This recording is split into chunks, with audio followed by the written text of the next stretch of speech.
Hey everybody, thanks for joining today. I really appreciate it. You've made it to the Modest Audiophile channel, and my name is Mark. And today, real quick, we're going to kind of do a stream of consciousness, somewhat, of video. We're going to call it Albums Taken for Granted, or something to that effect. I'm not sure. Why?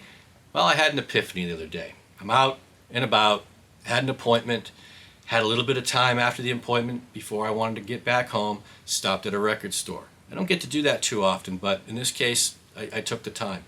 And I just wanted to go in there, not having any preconceived notions. I wasn't chasing anything. Christmas is coming after all, right? I didn't want to put anything new and put it in my pocket and take it home. I was just looking to see what was out there in the used bins. And in this case, I came across the Eagles' The Long Run. Came out in 1979. More on that in a second. So I come home, I put it on, clean it up first, right? Do a wet clean on it. A lot of dust on it. But overall, it was in pretty good condition. Put it in the Humming Guru twice, put it in twice. And then I put it on the turntable, sat back and grabbed my favorite beverage of the time and listened. I can't remember the last time, if I ever heard this album front to back, uninterrupted, for the sheer pleasure of trying to listen to the songs. And this thing floored me. It was so ridiculously good that I went, where have you been all my life? What the heck have I been doing wasting all these years and not giving this thing a serious, and I mean serious, listen? So let me kind of go back for a second, then we'll get back to where we are. I'm a Gen Xer. Shocker. Haven't talked about it almost in every video. So most of you, based on the analytics of my YouTube channel, you're about my age, or a little bit older, or just a tad younger. So kind of do the math there and what generations are watching. So maybe you have similarities to me. Growing up, I had parents that had a nice stereo system. Music was all around. And that was probably the last time I listened to something on a good hi-fi system. Because not too long after this thing came out, I had got my Sony Walkman. Privacy. You could take it anywhere you wanted. It was fantastic and it was yours. You put your music in it, and that's how I listen to music. Fast forward a couple years, getting to college, right? That's when CDs had come out, and got a portable CD player, which was a joke because the thing skipped no matter what you sneezed, it would skip. But nonetheless, we were listening to those at the time. And then we got the little MP3 players, right? The famous Apple iPod came out. And music just became more convenient, more personal, but more convenient. And the high fidelity of it, the sound quality went through the crapper. I was there, I did the same thing. I wasn't putting in a lot of energy or effort or money behind my sound system. Really didn't have one. Got more into home theater, blah, blah, blah. But, right, Bluetooth comes around, then we got these things. JBL Flip 4. This thing goes with me everywhere. Doing home projects, okay, doing some painting in this house or a project in this, whatever it is, that thing would come with me. Music, the soundtrack of our lives, right? It's in the background. And we were all amazed. Oh my gosh, this thing sounds so good. It pumps out all this bass. Yep. Pumps out a lot of bass. Outstanding. And then you can go even bigger on that. And I've got this big old JBL boombox. This thing will go outside for barbecues. It will go with the boys week away at the cabin. Hell, that thing got me through COVID. Between that thing, the Grateful Dead, streaming, and the glorious New England IPA, I was covered. More on that maybe another time. But that's where I'm telling you, that's how we listen to music, for the vast majority of us. And then, a while back, I started taking my toes, dipping them back into the hi-fi waters again. And it's full circle, okay? I go and I purchase this thing, put it on, and it blew me away. Have I been taking the Eagles' Long Run for granted? You betcha, I have. And no more. This thing is absolutely fantastic.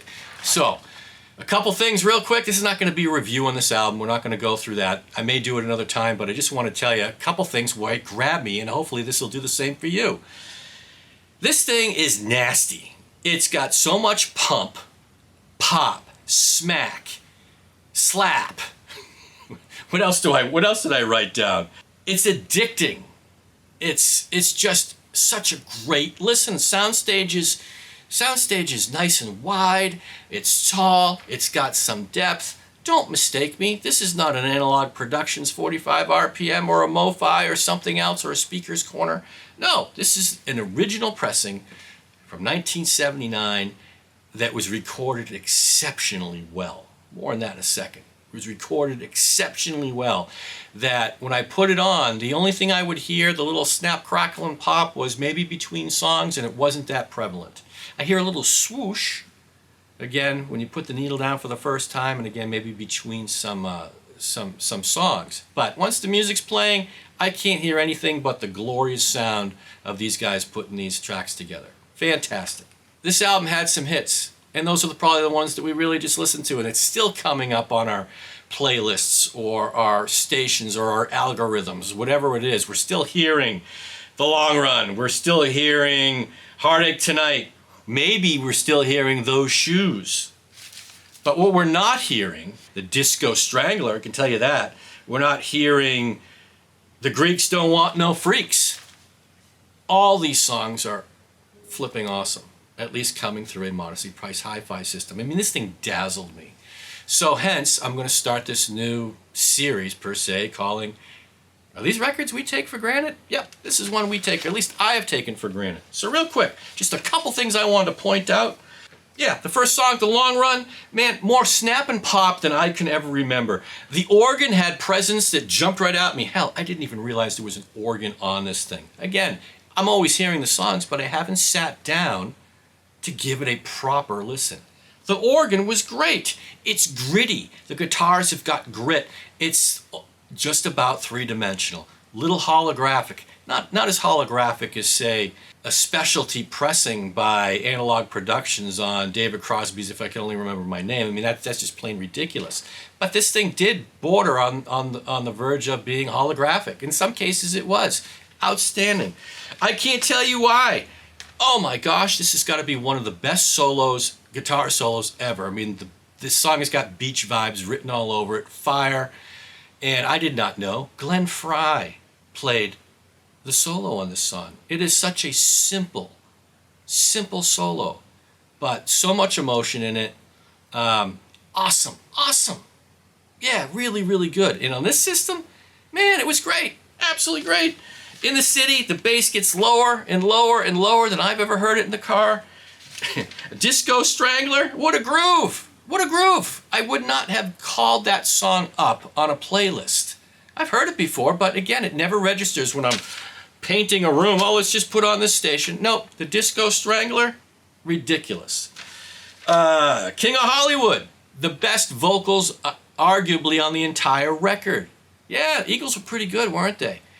Incredible.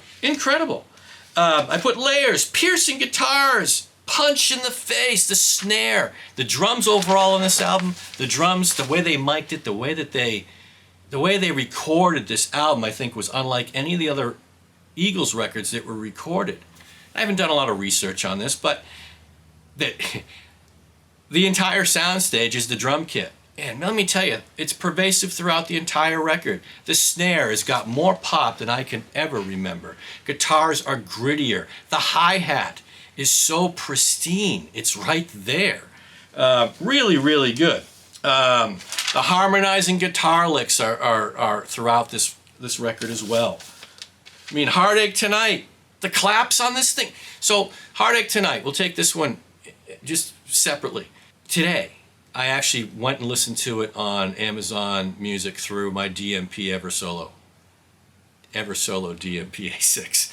And yeah, it was good. It was really good. It sounded excellent. I think it was a 2013 remaster, whatever. I was listening to it in 24-bit, 196K. Really, really nice. It didn't hold a candle to this thing. The hand claps on this jump out of the speakers into the room. You're not getting that on the digital stream. You're just not.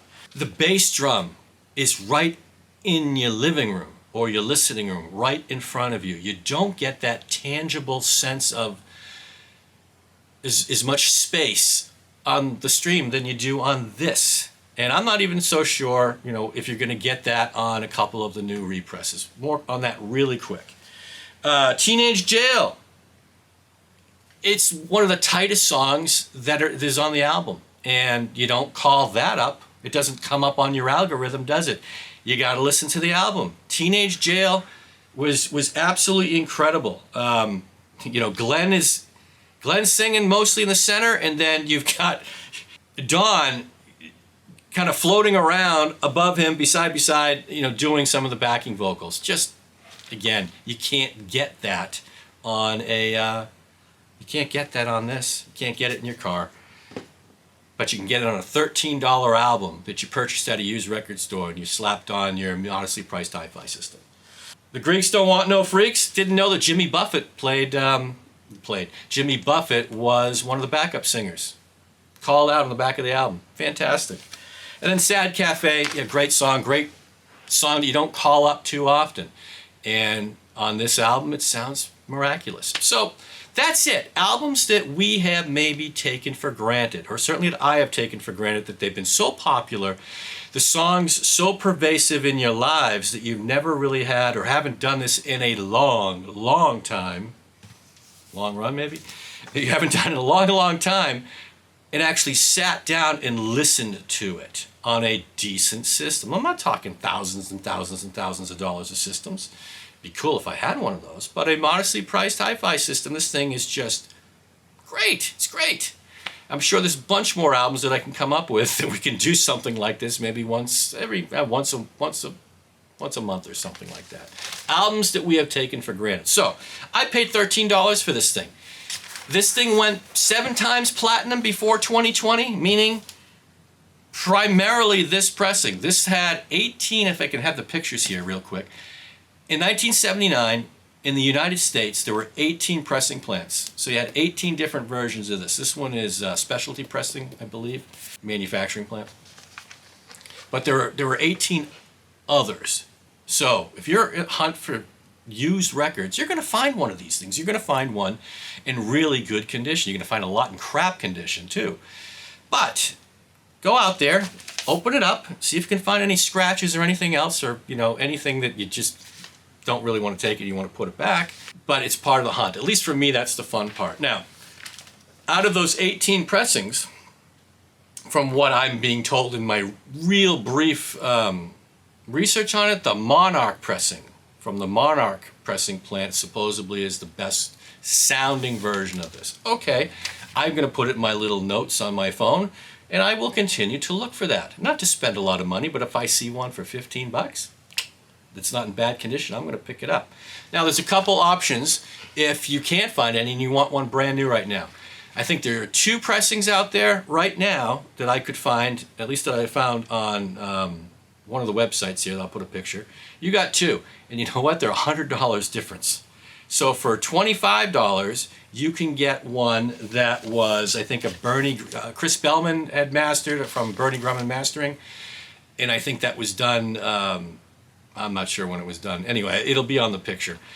So that's one available right now. And the other one is $100 more. For $125, it is the Mobile Fidelity One-Step, which I'm sure sounds ridiculously good. But I don't have $125 to spend on a record. Yeah, so hence, go out, support your local record stores, and go hunting within their used bins. You just might find this one, or you just might find supposedly the holy grail of the long run, the Monarch pressing. That's fun, right? I think that's it. So really, I just wanted to discuss albums that we may have neglected or that we may have taken for granted.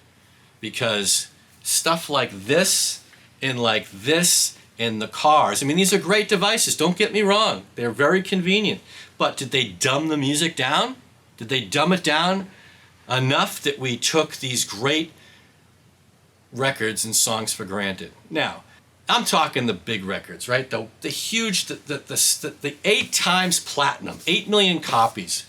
These are records that have sold so much that maybe we just got sick of them, or again, they became part of our everyday lives, and we heard the songs enough because when we were barely listening to the car radio or another device, it was on. So we never thought that we had to go, oh, I got to get that album and put it on the hi-fi system and take a listen to it.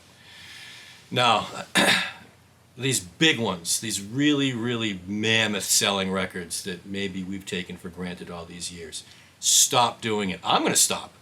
I don't know what the next title will be that'll come in and fit the bill for, is this a record that we have taken for granted? I don't know. I won't know until I know. But for right now, this is one of them. For $13, this thing blew me away, and I'm addicted to it at the moment. In fact, dare I say, this might be my favorite Eagles album now. I always thought it might be Hotel California. That was always around, prevalent. My parents had it on record. They had it on 8-track. I love that. This one, I never listened to it that much because the hits were there. And then I grew up and I got busy with life. And again, full circle coming back, blew me away. And I just wanted to kind of throw it out there and see what your thoughts were. What are records you think you might have taken for granted? Do you have a criteria of what you think might be taken for granted, or did this just give you the itch to go, you know what?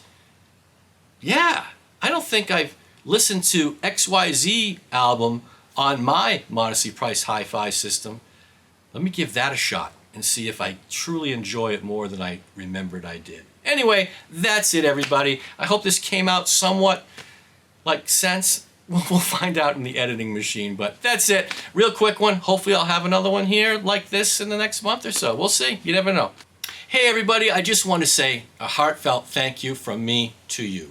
For the folks that have come and visited the channel and hit the like button, and for those of you that have subscribed, you're blowing me away, to be honest. I can't thank you enough. I'm shocked.